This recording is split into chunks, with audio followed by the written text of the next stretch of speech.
Les fleurs noires. Au bord de quel sinistre lac d'eau lourde et sombre, aux ténébreuses fleurs plus vastes que la mort, les dieux muets du soir et les dieux froids du nord tissent-ils votre robe d'ombre?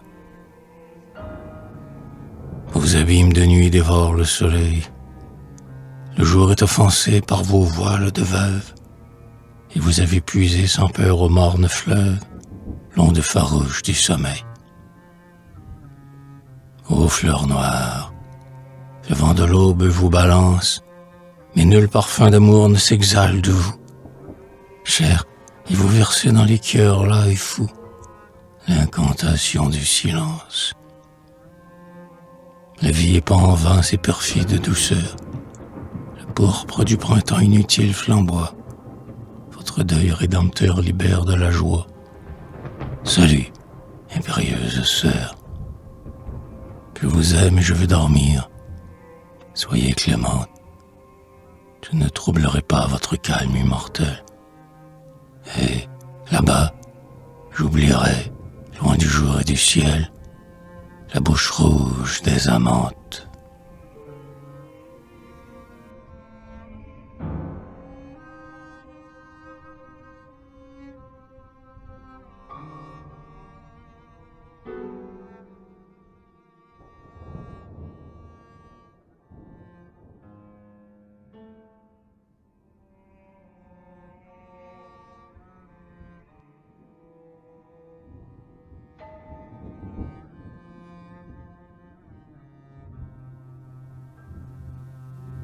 Le Dieu mort. Une étoile, une seule étoile.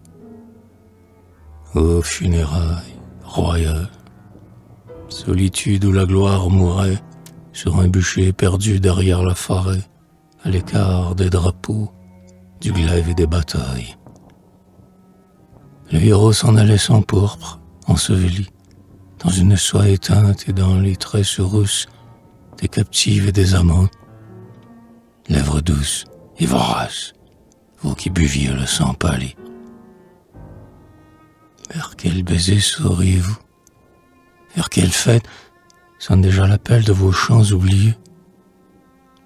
Ah, mensongère, pour des larmes en vos yeux, il fallait la parade célèbre des fêtes, et l'horreur des clairons déchirant le ciel noir, pour tordre avec des cris de pleureuses louées au corps, mimant d'œil sous le vol des nuées, parmi la rouge odeur des torches dans le soir.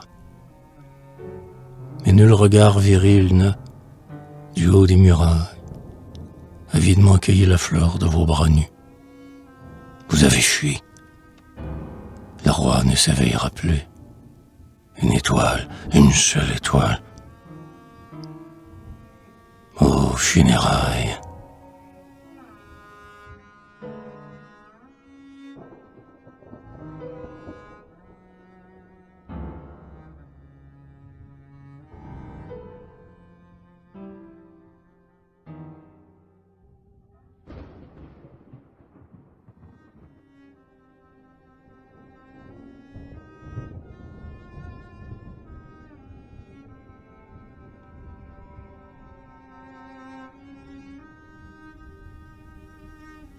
Ruine. L'illustre ville meurt à l'ombre de ses murs. L'herbe victorieuse a reconquis la plaine. Les chapiteaux brisés saignent de raisins mûrs. Le barbare enroulé dans sa cape de laine, qui paie de l'aube au soir ses chevreaux outrageux, foule sans frissonner l'orgueil du sol hélène. Ni le soleil oblique au flanc des monts neigeux, ni l'aurore dorant les cimes embrumées, ne réveille en lui la mémoire des dieux. Ils dorment à jamais dans leurs urnes fermées, et quand le buffle vit l'insulte insolemment, la porte triomphale où passaient des armées, nul glaive de héros apparu ne défend le porche dévasté par l'hiver et l'automne, dans le tragique deuil de son écroulement. Le sombre lierre a clos la gueule de Gorgone.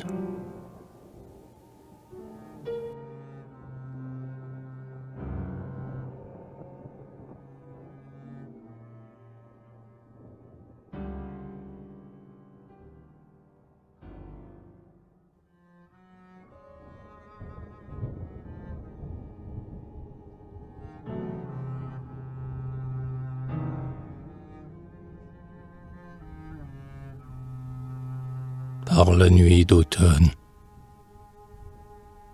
Par l'automnale nuit, la terre se résigne, muette sous le fait des ombres tumulaires. Nul astre qui survive un espoir d'aube claire, un espoir de matin crevant son œuf de cygne. Les soleils d'autrefois fermentent dans la vigne. Maintenant, au pas sourd des noirs aquenés, sans faire gémir l'herbe ou résonner la roche, telle qu'une chevauchée impitoyable, approche le troupeau saccageur des suprêmes journées. Un parfum triste vient des grappes condamnées. Mais l'or et le sang des étoiles sublimes seront déshonorés par la soif de la horde, et voici qu'une pluie invisible déborde et tombe lentement des sinistres abîmes. Seraient-ce pas les dieux qui pleurent leurs vieux crimes? Oh Dieu, je ne sais pas quel été vous enivre, de poison plus amer que le fiel des lémures. Que vous importe à vous la mort des grappes mûres et le viol raillé par le bruit vil du cuivre? Les pampres desséchés ne veulent pas revivre.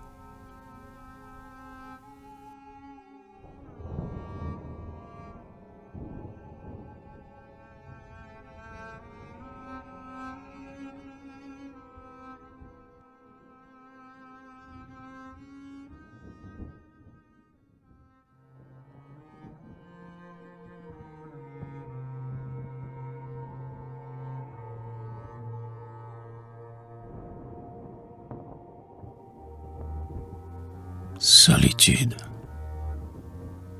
C'est un grand silence après le chant du corps, comme dans les villes mortes, où les chats peuvent encore rêver sur le seuil des portes. Sous le dais noir de la nuit, les rois radieux, les belles chevauchées, foulaient dans l'or et le bruit, le son des roses fauchées. Des femmes embaumaient l'air parmi le velours des porches. Nous voyions couler la résine des torches sur les gantelets de fer. Mais les heures sont passées dans la joie du décor, et dans nos âmes lassées, c'est un grand silence après le chant du corps.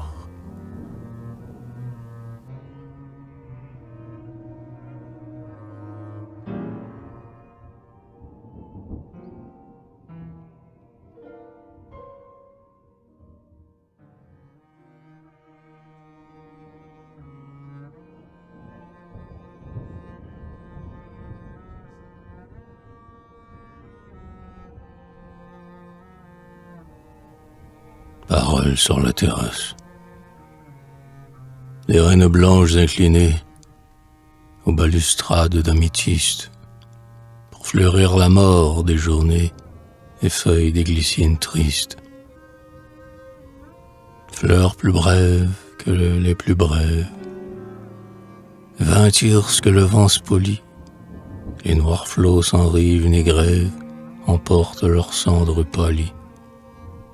Et c'est le deuil d'un double automne, soir du jour et soir des feuillets, qui dévaste l'ombre et frissonne dans les ramilles dépouillées. Des pas glissent sur la terrasse, une étoffe froide s'y froisse, les voix que la nuit blême efface tremblent d'adieu, meurent d'angoisse. Et cygnes chassés de tout fleuve s'en vont fébriles et blessés, sans que la ténèbre s'émeuve au cri des âmes délaissées.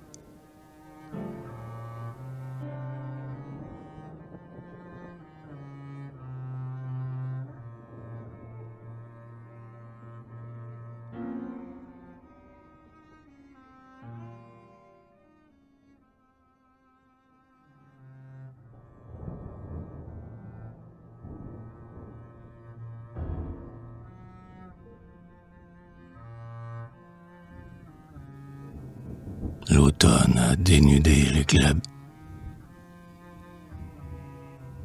L'automne a dénudé les glèbes et le soir d'exil et de mains désunies, s'approche à l'horizon des plaines infinies, roi dévêtu de pourpre et spolié d'espoir.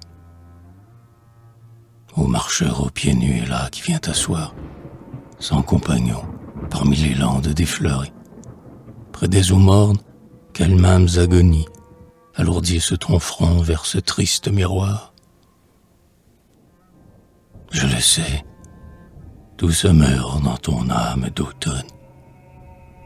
Laisse la nuit prendre les fleurs qu'elle moissonne et l'amour défaillant d'un cœur ensanglanté, pour qu'après le sommeil les ombres fidèles, éclairant triomphaux de l'aube et de l'été, fassent surgir enfin les roses immortelles.